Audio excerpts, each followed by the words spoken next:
समाजसेवेच्या संकल्पनेला पुढे नेत मनराज प्रतिष्ठानच्या वतीने रविवारी 10 ऑगस्ट रोजी 417वे मोफत आरोग्य शिबिराचे आयोजन करण्यात आले।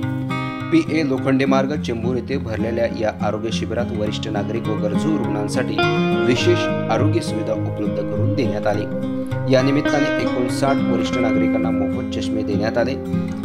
या आरोग्य शिबिरामध्ये एकूण 149 रुग्णांची तपासणी करण्यात आली। त्यापैकी 5 रुग्णांची अस्थमा तपासणी तर इतर रुग्णांची शुगर, बीपी आणि इतर सामान्य आरोग्य तपासणी करण्यात आल्या। शिबिरामध्ये नेत्र तपासणी व मोफत चष्मे वाटप सोबतच उपस्थित डॉक्टरांनी रुग्णांना आरोग्य मार्गदर्शन केले। या आरोग्य शिबिरात अनिल दिपे, नितीन यादव, डॉक्टर शिवानी यादव आणि हिरेन पांचाळ यांच्यासह विशेष सहकारी रुग्णांना लाभले। आरोग्य तपासणी सोबतच संवेदनशीलता आणि आपुलकीचा संदेश देणारे हे शिबिर वरिष्ठ नागरिकांच्या चेहऱ्यावर नक्कीच चमक देणारे ठरले। यासारख्या अन्य बातम्या बघण्यासाठी तुम्ही आमच्या चॅनलला लाईक करा, शेअर करा, सबस्क्राईब करा।